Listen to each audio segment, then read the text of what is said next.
Assalamualaikum warahmatullahi wabarakatuh. Kembali lagi dengan saya Awaludin Prabotomo dari SMK Negeri Dandir Bojonegoro. Untuk kali ini kami akan mencoba memperagakan atau kami akan mencoba melakukan pengukuran daripada engine management system. Jadi nanti akan ada dua sensor yang akan kami trouble dan ada dua sensor yang akan dua aktuator dan dua sensor yang akan kami lepas atau kami trouble. Jadi yang pertama sebelum melakukan praktek, yang pertama kita persiapkan dulu adalah buku panduan reparasi.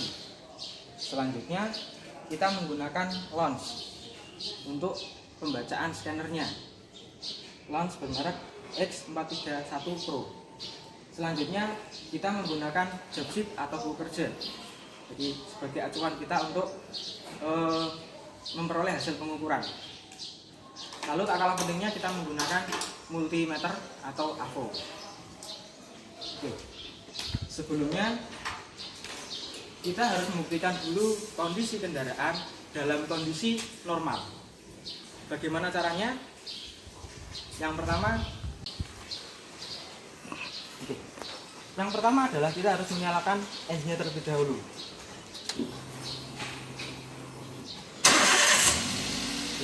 Bisa dilihat ketika check engine itu tidak menyala, berarti tidak ada trouble. Dengan begitu kita bisa mengeceknya menggunakan lens atau scanner.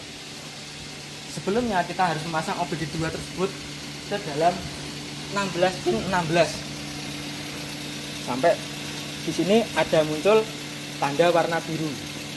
Selanjutnya kita jalankan aplikasinya, kita tunggu. Oke, sebelumnya karena kendaraan kita menggunakan Xenia tipe R Deluxe tahun 2014, berarti kita pilih ASEAN. Terus kita pilih Daihatsu. Selanjutnya konfirmasi, kita tunggu konektivitas Bluetooth-nya. Setelah itu kita pilih menu. Khusus untuk Daihatsu ini yang paling memungkinkan untuk pembacaan kita menggunakan Bun Luminas. Oke, kita klik saja. Selanjutnya ada dua menu. Yang pertama quick check dan all system. Kita all system saja. Pilih electronic fuel injection.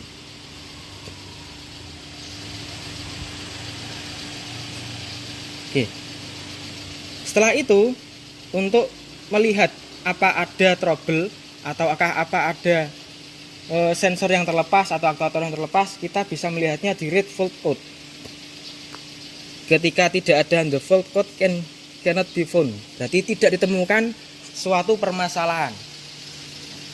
Ini sudah membuktikan bahwasanya engine di sini masih dalam kondisi oke. Oke, untuk kali ini kami sudah melakukan trouble untuk dua sensor dan dua aktuator. Yang sensor yang pertama adalah OCV, Oil Control Valve.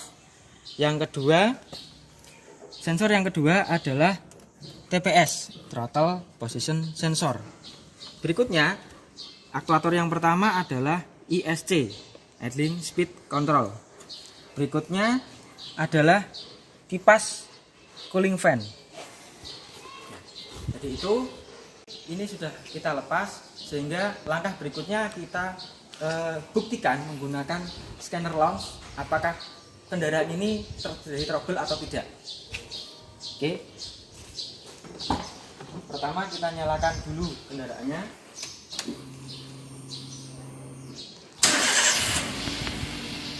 Terlihat di sana check engine menyala.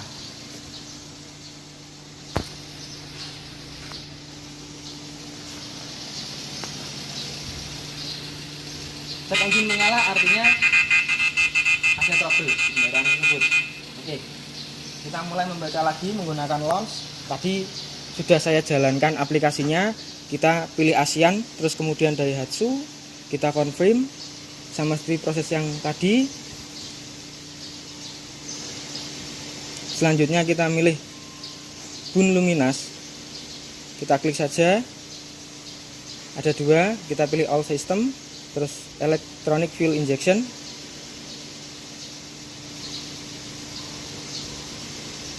Selanjutnya, untuk mengetahui apakah di sini ada trouble atau tidak, kita cek menggunakan read fault code. Oke. Di sini terdapat dua sensor yang terlepas. Yang pertama adalah OCV, Oil Control Valve. Yang kedua adalah Throttle Position Sensor. Oke, jadi yang pertama kali akan kita buktikan, kita ukur adalah OCV dulu. Jadi sebelumnya kita menggunakan avometer digital, kita fungsikan di ohm ya untuk mengukur tahanan, sedangkan range-nya kita gunakan di ohm. Sebelum melakukan pengukuran, kita kalibrasi terlebih dahulu untuk mendapatkan kevalitan hasil. Kita tunggu sampai benar-benar nol. Setelah itu baru kita gunakan. Oke, untuk pengukuran pertama OCV, kita peroleh hasil 8,8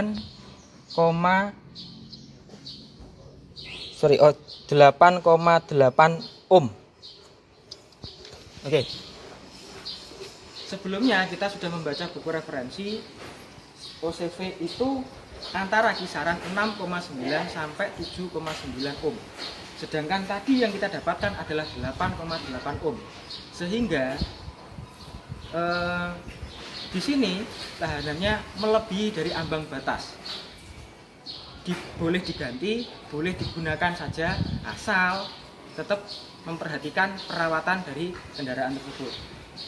Untuk yang kedua, kita ke sensor yang kedua.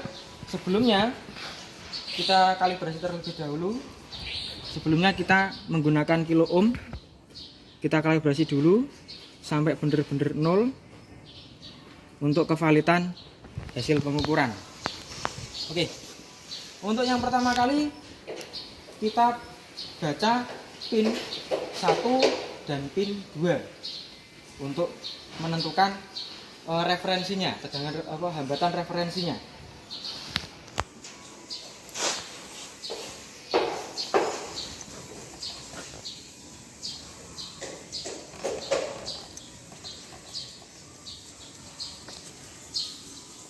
Oke.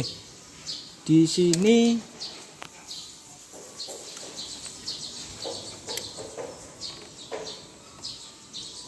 di sini kita mendapatkan tegangan referensinya di 3,4 kilo ohm.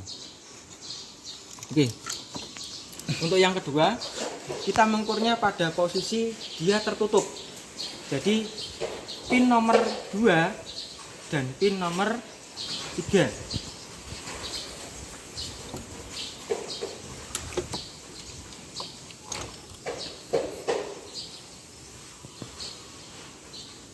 Oke, ini untuk kondisi tertutup ya, tutup. Nanti akan dibantu teman kami untuk menaikkan hambatannya untuk ke bukaan penuh 100%. Dibuka perlahan saja, angkanya terus naik.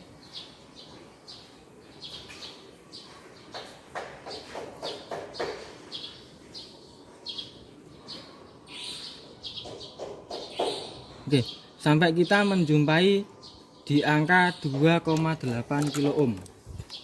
Tadi tegangan referensi yang sudah kita dapatkan 3,4. Sedangkan pada kondisi standarnya dia antara 2 sampai 6 kilo ohm. Sehingga sensor ini masih dapat membaca. Masih dalam range 2,5 dan 6 ohm. Oke, untuk proses selanjutnya kita akan mengukur aktuator idle speed control. Yang pertama, range-nya kita ganti dulu ke ohm, terus lalu kita lakukan kalibrasi ulang untuk kevalitan hasil. Oke, sudah nol. Yang pertama kita lakukan adalah pin nomor 1 dan pin nomor 3. pin nomor 1 dan nomor 3 didapatkan hasil 51,6 ohm. Oke. Untuk pin berikutnya, pin 2 dan 4, hasilnya tidak begitu signifikan, hampir menyerupai 51,5 ohm. Dan di sini dapat kita tarik sedikit kesimpulan. Tegangan yang di referensi kita adalah 45,6 sampai 50,4 ohm. Dan tadi keduanya kita dapatkan 51,2 dan 51,6. Sehingga dia masih di ambang batas. Sedikit di ambang batas. Tapi masih dalam toleransi. Selanjutnya yang akan kita lakukan adalah pengukuran daripada kipas pendingin. Sebelumnya kita kalibrasikan dulu untuk kevalidan hasil. Kita tunggu sampai 0 agar hasilnya benar-benar valid. Oke, setelah 0 kita gunakan untuk pengukuran.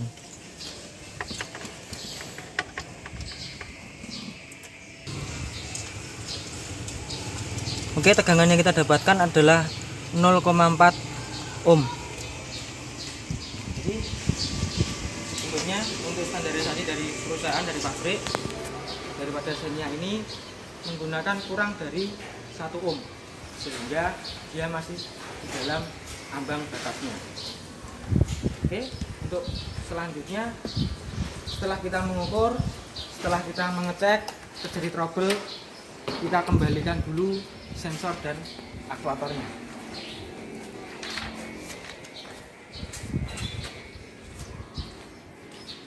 Oke, kita kembalikan dulu sensor yang pertama OCV,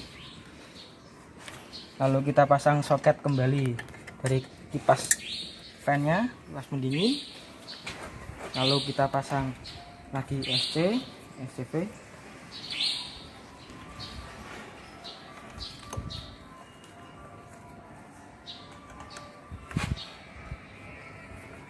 Sampai berbunyi klik agar nanti tidak terjadi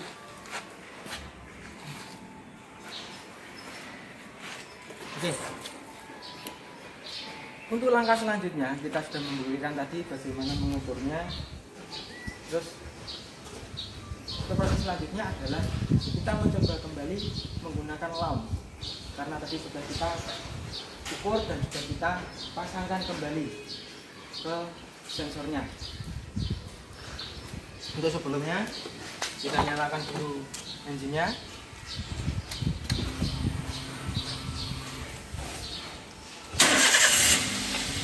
Oke. Walaupun sudah terpasang sensornya dan aktuator sudah terpasang, sudah kita kaitkan semuanya dengan benar, tapi cek engine masih berwarna kuning, masih menyala. Artinya engine ECU masih membaca, masih terjadi kekeliruan atau masih terjadi kesalahan dalam sistemnya, sehingga kita perlu mereset kembali. Yang pertama kita masuk aplikasi saja, launch, sama seperti tadi.